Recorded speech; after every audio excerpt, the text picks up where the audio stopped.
Anggur yang biasa kita tanam itu seperti Jupiter, terus apa lagi? Transfigurasi dan lain-lain itu adalah masuk spesies Vitis vinifera. Sedangkan Muscadine adalah spesies yang berbeda yaitu Vitis rotundifolia. Jadi kita bukan sekedar membedakan varietas, tapi karena beda varietas, artinya beda juga karakter dasar dari tanamannya.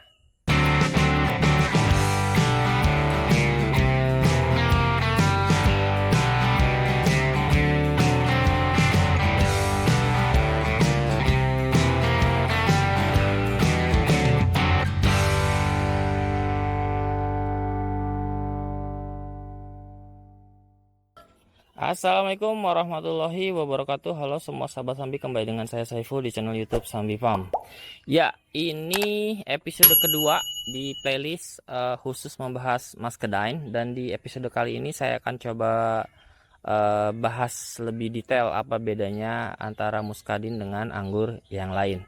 Kembali ini masih merujuk ke sebuah literatur yang saya punya dari Louisiana State of University Agriculture Center.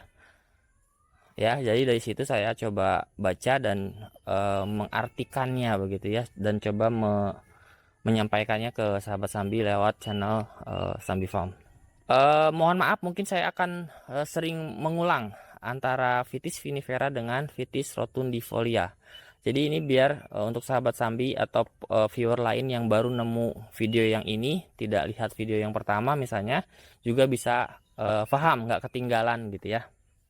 Jadi anggur yang biasa kita tanam itu seperti Jupiter, terus apa lagi, Transfigurasi dan lain-lain itu adalah masuk spesies Vitis vinifera. Sedangkan Muscadine adalah spesies yang berbeda yaitu Vitis rotundifolia. Jadi kita bukan sekedar membedakan varietas, tapi karena beda varietas, artinya beda juga karakter dasar dari tanamannya atau cara hidupnya begitu ya, berbeda. Nah, Muscadine ini merupakan tanaman asli dari Amerika bagian selatan, dan di sana daerahnya gitu beriklim panas dan lembab. Jadi sejak lahir si Muscadine ini memang sudah tangguh menghadapi cuaca yang panas dan lembab, sama seperti di Indonesia. Ya, untuk hal pertama mungkin kita akan bahas buahnya ya. Untuk itu saya coba pindah ke depan untuk ngasih lihat contoh buahnya. Ya, berbeda dengan Vitis vinifera atau anggur yang biasa kita kenal, bentuk tandannya itu kan dia memanjang ya. Jadi memanjang gitu, cantik, besar. Tapi kalau Muscadine ini bentuknya itu tandannya itu banyak, tapi dengan jumlah yang sedikit-sedikit ya. Bahkan ada yang butiran tunggal gitu, bukan sebuah klaster, bukan sebuah tandan. Nih, saya kasih lihat. Ya sayang, apalagi bikin konten sebentar ya. Oh, siap-siap. Bawa tasnya, kita mau berenang. Ya, jadi ini tuh, kecil-kecil. Kecil-kecil. Dikit-dikit. Bukan karena ini baru belajar berbuah ya, memang dia dikit-dikit. Sahabat Sambi bisa cek di YouTube gitu ya. Ya banyak juga ya channel yang membahas Muscadine di luar negeri. Itu memang buahnya kecil-kecil. Tandannya ya, tapi buahnya sebenarnya besar-besar sahabat Sambi. Besar-besar, cuma kebetulan yang di Sambi Farm ada ini adalah baru pertama lah, belum sampai 2 tahun umurnya ini. Dan ini pun baru ditanam untuk diperbanyak bibitnya, belum sampai intensif mikirin pupuk dan lain-lain. Jadi baru sekedar berbuah lah, bisa dibilang begitu ya. Kembali, jadi bentuk tandannya tidak memanjang cantik seperti Vitis vinifera, tapi dia lebih ke dompol-dompol kecil dan tersebar di banyak cabang. Saya kasih lihat lagi, ini jenis yang lain, ini Ruby Crisp tuh ya, dia warnanya merah nanti. Ini setidaknya valid ya, di bawah ini Ruby Crisp merah banget. Ini bisa dibilang salah satu Muscadine yang teksturnya crispy katanya ya. Tidak seperti yang lain yang chewy, yang agak kenyal gitu, tapi yang ini katanya crispy. Dan warnanya ini beda banget. dengan yang lain. Yang lain kan ungu, terus warna bronze gitu ya, warna perunggu gitu, agak emas gitu ya. Kalau ini merah, merahnya merona nanti kalau sudah matang. Tuh ya. Ini baru ditanam, ketika besar saya langsung cangkok. Jadi ini bisa dibilang bibitnya bibit yang langsung dari luar negeri ya, bukan hasil cangkok saya, belum. Ini baru tanam. Lalu saya punya beberapa cangkokan yang sudah siap pindah tuh, udah akarnya udah keras banget ini. Tanahnya udah keras nih, bisa mati nih, harus dipindah nanti. Ini terus itu juga udah ada tuh akarnya. Kelihatan ini nggak tahu akar apa. Akar juga alhamdulillah tuh. Udah banyak tuh. 1 2 3 4 5 6 7 atau 8 cangkokan nih bisa dipindah. Ya. Oke, jadi tandannya kecil-kecil, lalu rasanya teksturnya secara umum chewy gitu ya, kenyal, tapi ada beberapa yang katanya crispy. Untuk warna dari muscadine itu banyak juga, ada ungu gitu ya, kayak hitam gitu, ungu. Terus ada merah seperti ini. Ada juga yang bronze gitu ya, perunggu-perunggu gitu, ada yang keemasan gitu. Ya. Jadi warnanya ya berkutat di warna-warna itu aja. Oke, jadi dari tampilannya beda jauh ya sama dengan anggur yang lain. Kalau muscadine itu lebih membulat. Kayaknya bulat semua deh, nggak ada yang lonjong, nggak ada yang menjari seperti Halloween misalnya, nggak ada setahu saya. Jadi bulat tapi ukurannya besar-besar. Ya. Jadi dari tampilan buahnya aja sudah beda banget dengan anggur secara umum. Nah, berikutnya adalah bagian yang sering dibahas oleh para pekebun, yaitu tingkat ketahanan tanaman terhadap hama penyakit. Ya, muscadine ini dikenal sebagai anggur yang tahan banting gitu ya, tahan serangan hama penyakit. Seperti sahabat sambil bisa lihat nih, saya tanam tanpa naungan, tanpa greenhouse. Ini di pot, ini di sini ya, sama yang tadi di belakang juga tanpa naungan. Begitupun yang di depan. Dan bisa dibilang ya tanpa naungan dan tidak ada serangan berarti. Saya bisa bilang bahwa tidak 100% tahan gitu ya. Dia tuh tetap diserang kepik. Jadi ada lubang-lubang gitu ya, dimakan kepik. Tapi kalau untuk serangan jamur itu minim banget. Walaupun tetap ya kayak gini nih ada nih. Ini karat ya sepertinya.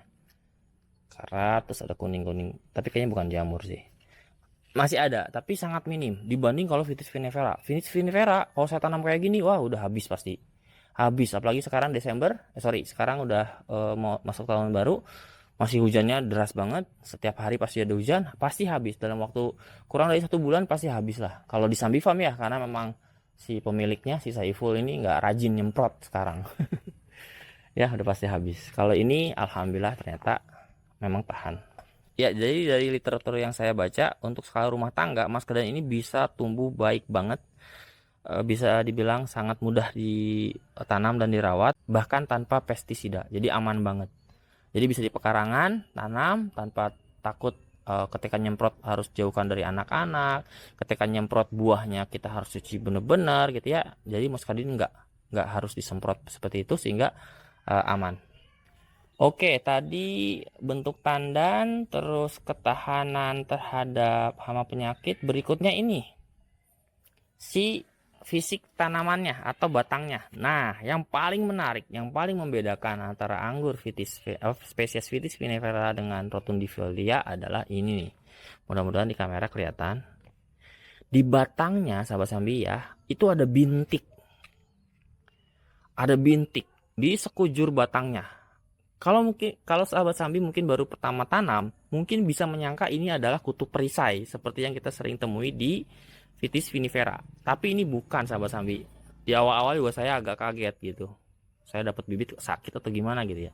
Tidak, memang dia punya bintik putih-putih tuh di sekujur tubuhnya atau batangnya ya. Dan dia tidak mengelupas seperti anggur Vitis vinifera. Jadi dia membesar aja tanpa menghasilkan kulit-kulit kering yang mengelupas. Tidak. Ya. Lalu dia punya sulur yang juga memanjang, tidak tidak muter gitu ya. Apa sebutannya ya? Saya nggak tahu, lupa. Saya harus baca lagi bukunya. Ya. Jadi itu bedanya. Dia kuat, batang bisa besar. Saya lihat di YouTube itu bisa besar juga gitu ya. Walaupun bisa dibilang ya, ini lambat juga. Apa namanya, tidak seperti Vitis vinifera yang mungkin di 4-5 bulan bisa sampai berbuah. Tapi kalau kalau kalau Muscadine ini agak lambat kalau pengalaman saya ya. Tapi bisa dibilang terbantahkan juga ya. Higgins ini di April baru tanam loh, baru tanam dari cangkokan. Ini udah buah kedua. Kemarin saya sempat panen. Saya ada fotonya, nanti saya tampilin.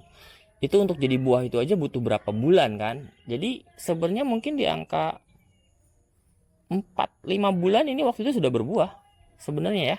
Jadi mungkin tergantung juga ini kali ya, perawatan sama media tanamnya. Jadi kita memang harus trial and error nih. Banyak hal yang harus kita pelajari di Muscadine, terutama ketika kita tanam di Indonesia, di luar habitat aslinya begitu ya.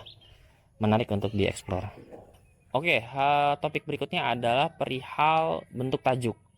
Jadi kalau sahabat sambil lihat di channel-channel YouTube orang bule yang membahas Muscadine itu, mereka nggak ribet-ribet bikin tajuknya. Mereka cukup bikin trellis satu batang begitu ya, pakai kawat gitu. Kalau saya kan di sana pakai besi ya, pakai kawat gitu aja. Terus dia udah bikin primer, sekunder. Nah tersiernya dibikin begitu aja, jatuh-jatuh gitu aja, tanpa mereka atur pakai trellis Y misalnya, atau dibikin duri ikan. Enggak, mereka kayak liarkan gitu aja. Terus ketika mau pembuahan mereka tetap pruning udah. Dan ini jadi berat banget kalau saya lihat, jadi sangat semak bisa dibilang gitu ya, sangat semak. Tidak seperti Vitis vinifera yang kita harus bikin ramping biar tidak diserang jamur kan. Kalau ini kan karena tidak terserang jamur, jadi semak pun dia nggak masalah. Dan sepertinya memang seperti itu cara tanamnya. Dan untuk itu kita butuh trellis yang kuat ya. Bisa pakai kawat agak tebal, tarik yang kuat gitu ya. Atau saya sih pakai ini, misalnya ini pakai besi. Yang di belakang yang tadi saya juga tunjukkan itu juga pakai besi, biar biar awet gitu ya, biar tahan nggak ambruk karena berat nantinya. Jadi dengan perbedaan-perbedaan tersebut, Muscadine ini punya potensi yang sangat menarik, saya bisa bilang, jika suatu hari kita bisa kembangkan lebih besar di Indonesia gitu ya. Kita punya iklim panas, kita punya kelembapan tinggi, dan kita punya tantangan penyakit tanaman, di mana secara teori Muscadine ini tahan terhadap apa yang kita punya di Indonesia, dari panasnya, dari iklimnya, dari lembabnya ya. Oke, mungkin itu dulu untuk video kali ini. Nanti di episode berikutnya kita akan membahas lebih detail tentang kenapa Muscadine banyak disebut sebagai anggur tahan banting, dan seberapa kuat sebenarnya, dan apa saja potensi manfaat dari tanam atau buahnya si Muscadine. Jadi pastikan sahabat Sambi terus ikuti seri ini di playlist ini. Dan kalau sahabat Sambi merasa video kali ini itu cukup menarik dan memberi manfaat, silakan kasih like, dan juga jangan ragu untuk share ke sahabat Sambi yang lain yang mungkin butuh informasi ini. Dan untuk yang belum subscribe, jangan lupa untuk subscribe, sehingga nanti ketika saya upload video baru, sahabat Sambi bisa langsung dapat informasinya. Oke, terima kasih sudah menyimak video kali ini dengan baik. Semoga bermanfaat dan menginspirasi. Assalamualaikum warahmatullahi wabarakatuh. Bye-bye.